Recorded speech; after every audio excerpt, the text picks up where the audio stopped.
ভবানী খাজাঞ্চি মশাইকে বলে পাইকদেরকে নিয়ে কালকুঠুরিতে যেতে, সেখানে অনেকগুলি পাথর আছে, সেই পাথরগুলি দিয়ে ফৌজদের উপর পাথর বৃষ্টি শুরু করে দিন, তাহলে ওরা শায়েস্তা হয়ে যাবে।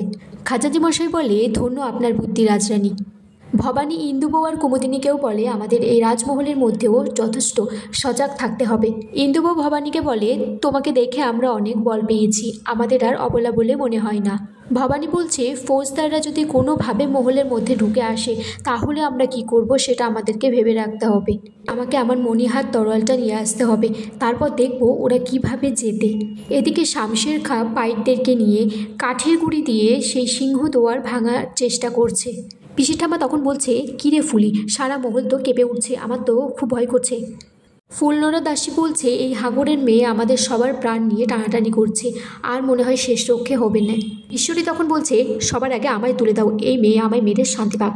ভবানী তখন সকলকে বলে আমার পাশে এসে দাঁড়াতে, তার বলছে দেখব এই ফৌজদার কিভাবে আমায় পেরিয়ে সকলের ক্ষতি করে। সত্যের মা বলছে প্রাণ যাই যাক, আমিও নাটোরের রাজকুমারী, এর শেষ দেখেই ছাড়বো। ভবানী তখন সবাইকে চিকের আড়ালে যেতে বলে আর বলে এ নাটোরের রাজরানীর আদেশ। শামশের খাঁ তারপর সিংহদুয়ার ভেঙে ভিতরে ঢুকে যায় আর বলছে প্রথমবার কোনো মহিলার হাতে অস্ত্র দেখছি, আমাকে প্রাণ ভরে দেখতে দাও।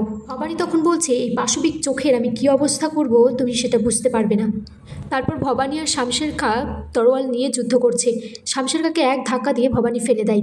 কুমুদিনী বলছে চলো তো এই চিকের আড়ালে আর থাকবো না, আমাকে যে চিতার থেকে বাঁচিয়েছে তাকে আমি রক্ষা করবই। তারপর সবাই মিলে ভবানীর চোখে মুখে জলের ছিটি দেয়।